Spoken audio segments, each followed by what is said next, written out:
जय मसीह की दोस्तों, आज के इस खास सेशन में आप सबका स्वागत है।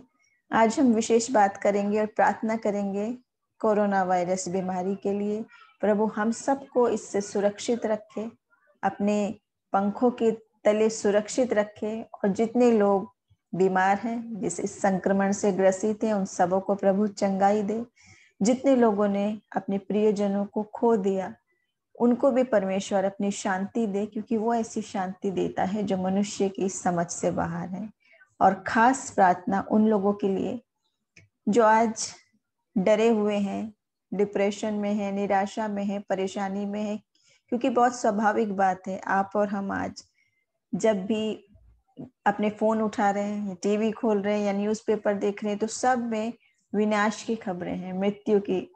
बहुत सारे लोगों ने अपने प्रियजनों को खो दिया, बहुत सारे लोग विलाप में हैं, दुख में हैं, और उनको देख देख के जैसे जैसे संक्रमण बढ़ता जा रहा है, लोग डर भी रहे हैं, परेशानी में है, क्योंकि स्वाभाविक है, हम इंसान हैं। लेकिन आज हम वचन में से देखेंगे कुछ प्रोत्साहन की बातें। यूं तो जब हम वचन पढ़ते हैं, बाइबल ऐसी बात है, परमेश्वर का प्रेम पत्र है, परमेश्वर का लव लेटर है आपके और मेरे लिए, सबके लिए, जिसमें बहुत ही प्रेम की बातें हैं, बहुत ही आनंद की, उत्साह की बातें हैं हमारे लिए। लेकिन आज मैं सिर्फ एक वचन आपके सामने पढ़ूंगी, जो है यशाया 41 अध्याय और उसका 10वां वचन। यहाँ प्रभु का वचन कहता है, मत डर क्योंकि मैं तेरे संग हूँ, इधर उधर मत ताक क्योंकि मैं तेरा परमेश्वर हूँ। मैं तुझे दृढ़ करूंगा और तेरी सहायता करूंगा, और अपने धर्ममय दाहिने हाथ से मैं तुझे संभाले रहूंगा। कितने आनंद की बात, कितनी आशीष की बात है। अब जो लोग वचन नहीं समझते हैं, नहीं जानते हैं, वो सोच रहे होंगे कि ये सिर्फ ऐसी लिखी हुई बातें हैं, ये पुस्तक में लिखे हुए शब्द हैं, इसमें ऐसा कुछ हो नहीं रहा है। लेकिन जब हम आत्मिक रीति से आगे बढ़ते हैं, जब प्रभु की आत्मा से भरपूर रहते हैं, जब उसे चख के देख चुके होते हैं, परख के देख चुके होते हैं, तब हम जानते हैं अक्षर अक्षर इस बात का क्या मतलब है और इस वचन में कितनी सामर्थ है। क्योंकि प्रभु का वचन जीवित वचन है, सामर्थी वचन है। तो आज मैं इनकरेज करना चाहूंगी आप सबको कि हमारे हर दिन परमेश्वर की पुस्तक में लिखे हैं, और वचन बार बार कहता है कि दुनिया में तो तुम्हें क्लेश होता है, लेकिन धैर्य रखो, मैंने जगत को जीत लिया है। और वो हमें संभालने वाला, जो इतना बड़ा वायदा कर रहा है कि मत डर, मैं तेरे साथ हूँ, मैं दाहिने हाथ से तुझे संभाले रहूंगा। और दूसरी बात, इधर उधर मत ताक। क्या मतलब है इसका, इधर उधर मत ताक? जो आज हम इस बीमारी से जब परेशान हैं, दुखी हैं, डरे हुए हैं, एक माहौल ऐसा हो गया कि हम सब निराशा में जा रहे हैं, क्योंकि हर तरफ बुरे बुरे बुरे समाचार, बीमारी के, मृत्यु के, विनाश के। तो उस समय इधर उधर ताकने का मतलब ये है कि जब हम अपनी बुद्धि समझ लगा के और उसी बारे में बार बार पढ़ रहे हैं, ध्यान लगा रहे हैं, हमने फोकस अपना उस समस्या पे कर दिया, उसके समाधान पे नहीं, उस समस्या पे।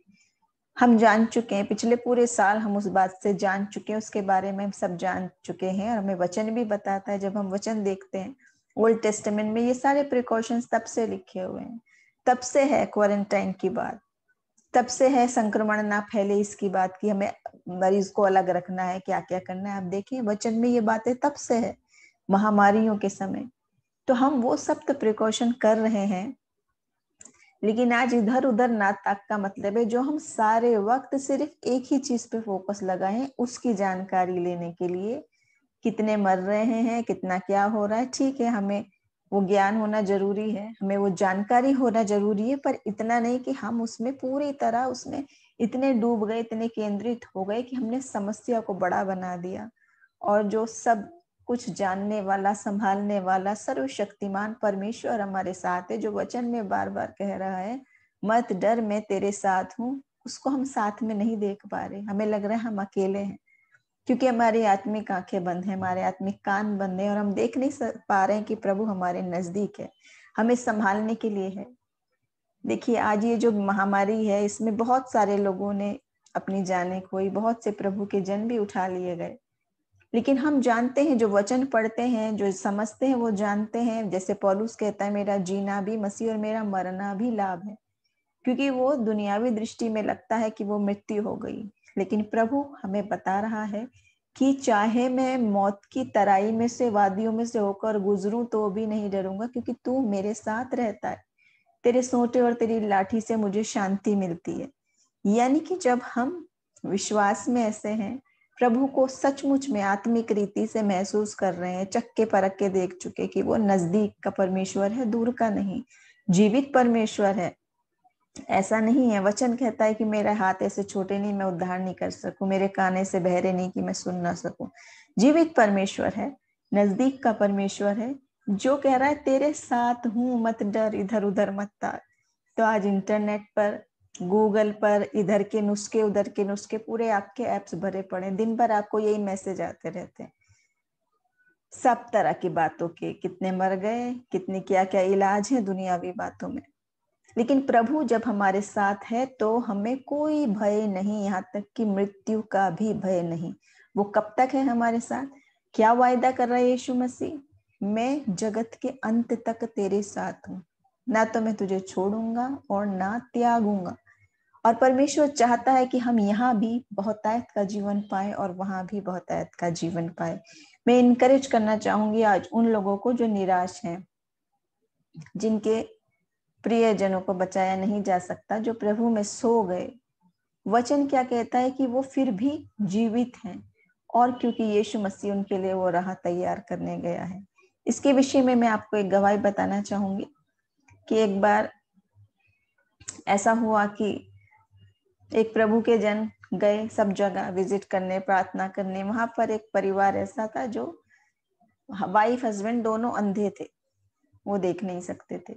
उन्होंने भी भेंट की उस प्रचारक से, और जब प्रचारक ने पूछा आपके घर में और कौन कौन है, तो वो बड़ी खुशी से दिखा, ये मेरी पत्नी है और ये मेरी बेटी है और मेरा एक बेटा भी है। उन्होंने पूछा कि कहाँ है वो बेटा, दिखाई नहीं दे रहा। उसने कहा कि बेटी तो मेरे साथ रहती है और बेटा यीशु मसीह के साथ रहता है। यानी कि उसके बेटे की मृत्यु हो चुकी, लेकिन उसको एक्सेप्ट करने का, उसको स्वीकार करने का तरीका क्या है? एक विश्वासी का जो सही तरीका है वो ये तरीका है कि वो जानते हैं कि हम जीवित हैं। उसने विलाप नहीं किया, उसने कुड़कुड़ाया नहीं, उसने ये नहीं कहा मेरा तो एक ही बेटा, एक ऐसा मर गया था, ये हुआ था वो हुआ, उसकी दर्द भरी दास्तान पे नहीं सुनाया, बल्कि उसने आनंद और आशीषित तरीके से बोला मेरे दो बच्चे हैं, एक यहाँ मेरे साथ है और एक वहां यीशु मसीह के साथ है। कहने का मायने यह है दोनों हैं, दोनों जीवित हैं, सिर्फ एड्रेस बदल गया, सिर्फ ठिकाना बदल गया, एक यहाँ है और एक वहां है। वही एक विश्वासी का जीवन है। आज सांस चल रही है तो हम यहाँ हैं, और सांस जब नहीं चलेगी तो हम वहां हैं, क्योंकि यीशु मसीह का वायदा है, किसी इंसान का वायदा नहीं है जो कहे और पूरा ना करे। जो स्वयं कह के जाता है कि मैं तुम्हारे लिए जगह तैयार करने जाता हूँ, मेरे पिता के घर में बहुत से मकान हैं, ना होते तो मैं तुमसे कह देता। आज आपका और मेरा भी प्रभु मकान तैयार करके रखेगा यदि हम उस पर विश्वास करें। लेकिन दुखद बात तब होगी कि यदि हम प्रभु पे विश्वास नहीं करते, गुनाहों से तौबा नहीं करते, उसमें एक नई सृष्टि नहीं बनते, और उस दौरान कहीं हम यहाँ इन बीमारियों से या किसी भी एक्सीडेंट से या किसी भी और दुर्घटना से, किसी भी बात से मृत्यु हो जाती है, तो वो वास्तव में मृत्यु है, क्योंकि उसके बाद अनंत जीवन की आशा नहीं, वचन ये बताता है। तो हम उस आशा में बने रहें, अपनी विश्वास परमेश्वर पर लगाए रहें। जितनों ने उसे जान लिया वो आज फिर से समर्पित करें अपने आप को प्रभु के हाथों में, अपने जीवन को। और जिन्होंने नहीं जाना, चक्की देखें, परख के देखें। परमेश्वर आपको प्रेम करता है, बेइंतहा प्यार करता है। बार बार वचन कहता है जगत से प्रेम किया परमेश्वर ने, किसी एक कौम से नहीं, सिर्फ एक क्रिश्चियन मसीह से नहीं, संपूर्ण जगत से प्रेम किया है। और आज वो चाहता है, हर हाल में आपको बचाना चाहता है, आपको स्वस्थ और आशीषित ही देखना चाहता है परमेश्वर। उसने जो हमारे लिए योजनाएं बनाई हैं वो लाभ की हैं और हानि की नहीं है। तो मैं आप सबको इनकरेज करना चाहूंगी, जितने भयभीत हैं, जितने अकेले हैं, जितने बीमारी से जूझ रहे हैं, जितनों ने अपने प्रियजनों को खो दिया, या जितने असमर्थ हैं इलाज करने में, और तरह तरह की परेशानियां हैं। आज अपना फोकस प्रभु पर लगाएं, क्योंकि वचन कहता है इधर उधर मत ताक, मैं तेरे साथ हूँ। उस परमेश्वर को पुकारें बजाय किसी मनुष्य से सहायता लेने के लिए या किसी और से सहायता लेने के लिए, क्योंकि हमारा एक ही रास्ता है, एक ही मध्यस्थ है, एक ही है जो आपको सब समय संगति देगा। वही शांति का राजकुमार है, जो वचन कहता है ऐसी शांति देता है जो मनुष्य की समझ से बाहर है।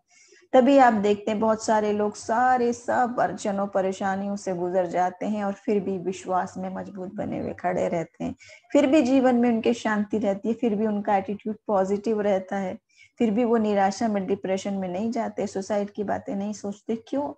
क्योंकि उन्होंने चख के देख लिया, परख के देख लिया, और वो जानते हैं मेरा जीना भी मसीह और मरना भी लाभ है। तो आज हम फोकस करें सिर्फ प्रभु पे, इधर उधर नहीं ताक के सिर्फ परमेश्वर पर।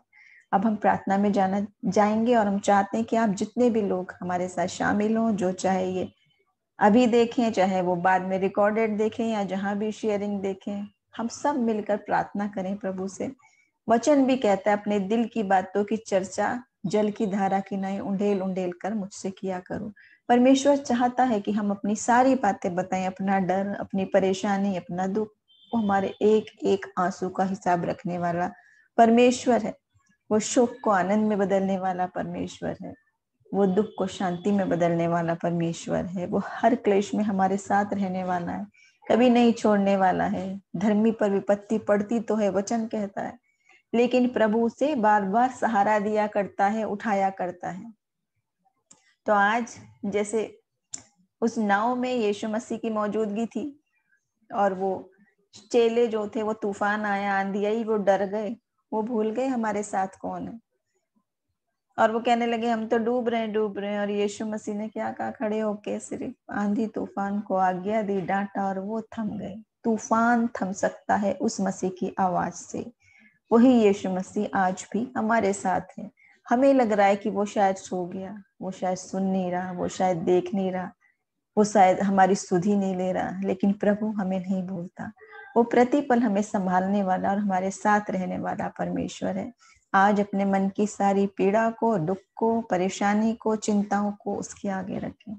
वो शांति का राजकुमार आपको शांति देगा। प्रार्थना में जाएंगे। पिता परमेश्वर, हम आपका धन्यवाद करते हैं, राजाओं के राजा, प्रभुओं के प्रभु, सामर्थी परमेश्वर, इस वक्त के लिए हम आपका धन्यवाद करते हैं। और हम प्रार्थना करते हैं इस समय जितने भी लोग हमारे साथ जुड़े हैं और इस महामारी से परेशान हैं, प्रभु सारे संसार में लोग इससे दुखी हैं, आप अपनी शांति दें, अपना आनंद दे प्रभु, अपनी चंगाई का हाथ रखें और हम सबको अपने प्रोटेक्शन में रखें। और जल्द से जल्द ये वक्त भी गुजर जाए, ये आंधी और तूफान का वक्त भी गुजर जाए प्रभु, और हम इधर उधर ना ताके पर तेरी ओर ध्यान लगाएं प्रभु। हमें से हर एक को प्रभु आप छू के चंगाई दे। जितने लोग इस बीमारियों से जूझ रहे हैं उनको यीशु मसीह के नाम से मांग लेते हैं, क्योंकि यीशु के कोड़े खाने से हम चंगे होते हैं और यीशु मसीह हमारे लिए कोड़े खा चुका, इसलिए उसी ईमान से हमें चंगाई भी मिल चुकी। हम उसी ईमान से चंगाई मांग लेते। जितने लोग प्रभु इस बीमारियों के आसपास से संक्रमित हैं प्रभु, हम सबों से प्रोटेक्शन मांगते हैं, सबों को आप अपने सुरक्षा में रखिए, क्योंकि तो हमारा छिपने का स्थान है, तो हमारा शरण स्थान है, और हमें हर एक महामारियों से, दुर्घटनाओं से, परेशानियों से तो बचाने वाला है प्रभु। जितने लोगों में प्रभु इस बीमारी से मृत्यु हो गई, जिन्होंने अपने प्रियजनों को खो दिया है प्रभु जी, हम प्रार्थना करते अपनी तसल्ली दे, उनको सामर्थ्य दे, उनको ताकत दे, उनको सशक्त बना प्रभु जी, क्योंकि तू शांति का राजकुमार है। ऐसी शांति देता है जो मनुष्य की समझ से परे है प्रभु जी। इस समय अपने सारे बोझ को, चिंताओं को हम आपके आगे रखते हैं। एक एक जन जो इस समय हमारे साथ मौजूद है, हम प्रार्थना करते हैं हमारे साथ प्रार्थना में शामिल हो, चेन प्रेयर करें, घरों में प्रार्थना करें, हाथ पकड़ पकड़ कर प्रार्थना करें, परिवारों में प्रार्थना करें कि जल्द से जल्द ये महामारी का समय जब गुजर जाए और हम पूरी तरीके से कोरोना से मुक्त हो सके प्रभु, तेरा धन्यवाद कर सके, सारी आदर महिमा जलाल हम आपको दे सकें, आपका काम हमारे जीवन में हो प्रभु। यीशु मसीह के नाम में हम एक एक को सुरक्षित करते हैं, यीशु मसीह के रक्त का बाड़ा लगाते हैं प्रभु जी, कोई बीमारी, कोई परेशानी हमें छू ना पाए, क्योंकि हम तेरे लहू से कवर्ड हुए में हैं, तेरी सुरक्षा में है प्रभु जी। हर एक जो इस बीमारी से जूझ रहा है वो चंगाई पाए प्रभु, और मृत्यु नहीं, और दुख नहीं, और विनाश नहीं प्रभु, और सबों को अपनी सुरक्षा में रखे। और हम जाने प्रभु न केवल इस जीवन की बातें बल्कि अनंत जीवन की बातें जो तो हम में से हर एक के लिए वो जगह तैयार करने जाता, ताकि हम भी कहें कि मैं न डरूंगा क्योंकि प्रभु मेरे साथ है। मृत्यु की वादियों में भी तो हमारे साथ है, कभी नहीं छोड़ने वाला, कभी नहीं त्यागने वाला परमेश्वर है। तेरा धन्यवाद और आदर महिमा स्तुति तुझे देते हैं प्रभु। ये सारी प्रार्थना हम यीशु मसीह के नाम से मांग लेते हैं, आमीन। आप सबका धन्यवाद कि आप जितने लोग प्रार्थना में हमारे साथ शामिल हुए, और हम चाहते हैं कि हम एक मन होकर निरंतर प्रार्थना में लगे रहें, उठाए रहें इस विषय को, क्योंकि परमेश्वर हमारा प्रार्थना सुनने वाला परमेश्वर है। और धर्मी पुकारता है तो प्रभु कहता है मैं स्वर्ग से झुककर तेरी सुन लूंगा। धर्मी की प्रभावशाली प्रार्थना से बहुत कुछ हो सकता है। प्रभु आज के वचन से हम सबको आशीष दे। जय मसीह की।